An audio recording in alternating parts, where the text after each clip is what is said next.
Je comprends pas.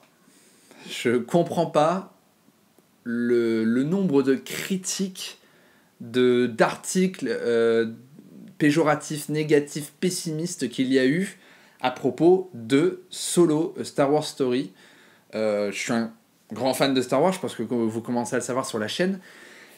Et pourtant, j'avais peur en fait. Je vais vous en dire un peu plus, mais je pense que du coup vous l'avez compris. Enfin, c'est un sous-entendu que j'ai fait, mais vous l'avez compris. J'ai bien aimé Solo, A Star Wars Story.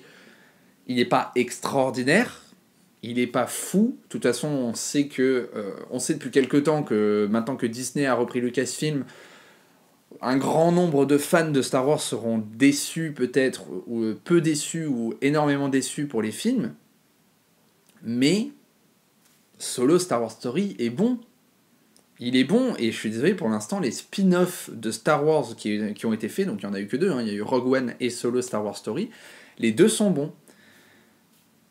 Donc, on va revenir un peu sur ce film qui a eu énormément de problèmes. Je pense qu'à mon avis, les premières critiques qui sont sorties, elles sont dues en fait, à toute la production autour de ce film. Il y a eu une production assez chaotique.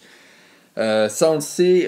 Alors, ça a commencé avec les réalisateurs, parce qu'il y avait deux réalisateurs, je ne me souviens plus des noms, qui avaient été prévus à la base pour ce film, qui ont ensuite été virés du projet pour être remplacés par Ron Howard, qui est le réalisateur actuel, et qui a dû d'ailleurs refilmer une bonne partie des scènes du film. Et ensuite, il y a eu énormément d'articles derrière qui sont sortis pendant la promotion du film, avant qu'il sorte, des articles qui disaient que ce serait le pire Star Wars jamais réalisé, que l'acteur qui joue Han Solo, je me souviens plus du nom, que l'acteur qui joue Han Solo est pitoyable, qu'il a dû prendre des cours d'acteur, des cours pour jouer son rôle pendant le tournage.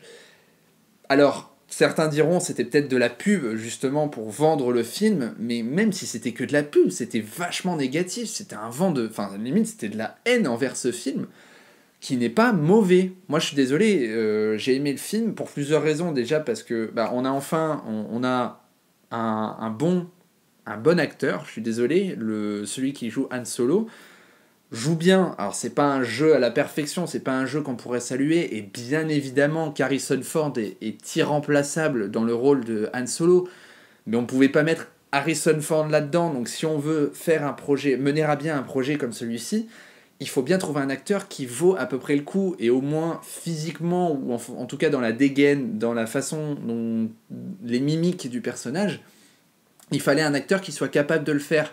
Mais je pense qu'il mène le jeu à la perfection, et il y a des scènes extraordinaires dans ce film. On a moins d'humour, bizarrement, alors que Han Solo est quelqu'un qui apporte beaucoup d'humour dans les films de base. On a un peu moins d'humour, je trouve, que par rapport au Star Wars 7, Star Wars 8, mais ça c'était aussi le cas dans Rogue One. C'est parce que je pense que les spin-offs ont un aspect beaucoup plus dramatique qu'on peut avoir dans les Star Wars, dans les trilogies Star Wars. Un aspect plus dramatique qu'on voyait plus dans Rogue One, qu'on voit beaucoup moins dans Solo, mais ça s'explique peut-être par le fait que Solo c'est le premier biopic, si je puis dire, de l'univers de Star Wars. C'est le premier film qui est annoncé en tant que premier film qui tourne autour d'un personnage de la saga. Le prochain normalement devrait être Obi-Wan Kenobi. Mais du coup c'est quelque chose qui était intéressant. Donc moi je pense que c'est une des choses qui rend le film bon, c'est qu'on a vraiment on a des scènes qu'on connaissait dans la saga, notamment la scène où Han Solo gagne le Faucon Millenium, la scène où il rencontre Lando Calrissian, la scène où il rencontre Chewbacca, bien évidemment, sont des scènes, on sait qu'elles ont dû arriver dans la saga, mais là on les a sous le visage, et c'est pas une critique qu'on peut faire de dire qu'on n'apporte rien au personnage. Si, c'est quelque chose qu'on apporte.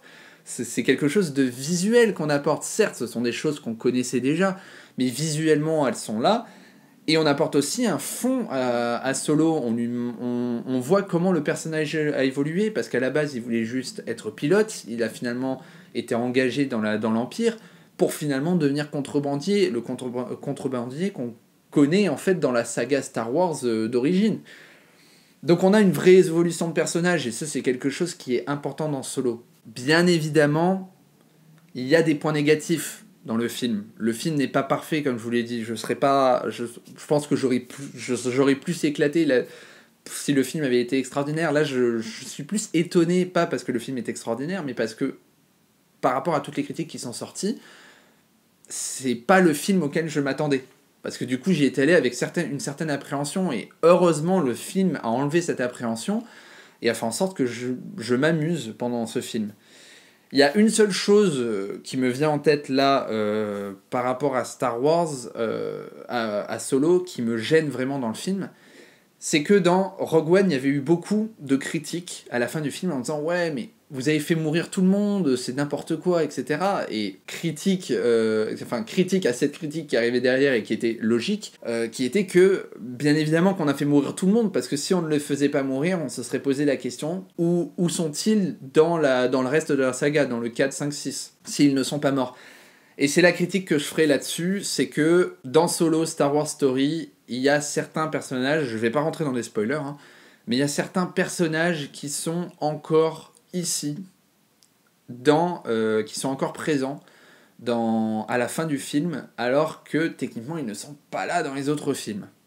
Donc on se pose des questions pour savoir s'ils sont vivants ou est-ce qu'ils sont après. Alors, sachant que derrière il doit avoir un spin-off sur Obi-Wan Kenobi, et l'un des spoils de Solo pourrait laisser penser qu'il y aura bien un lien entre Solo, Star Wars Story et Obi-Wan Kenobi, on pourrait penser que ces personnages ne sont pas restés vivants par hasard, ils sont là parce qu'ils vont intervenir dans d'autres films. C'est ce que j'espère, et à ce moment-là, ce point négatif n'existera plus. Mais voilà, mais c'est tout ce que je voulais dire sur Solo Star Wars Story. Cette vague, ça m'a dégoûté en sortant du film. J'étais dégoûté en fait d'être venu avec une appréhension en fait pour ce film, alors que j'aurais pu y aller avec peut-être sans attente, et j'aurais été peut-être plus emporté là-dessus, mais en fait j'ai été moins emporté là-dessus, pas à cause du film, parce que j'ai été surpris de voir que c'était pas du tout ça ne représentait pas du tout les critiques qui sortaient dessus.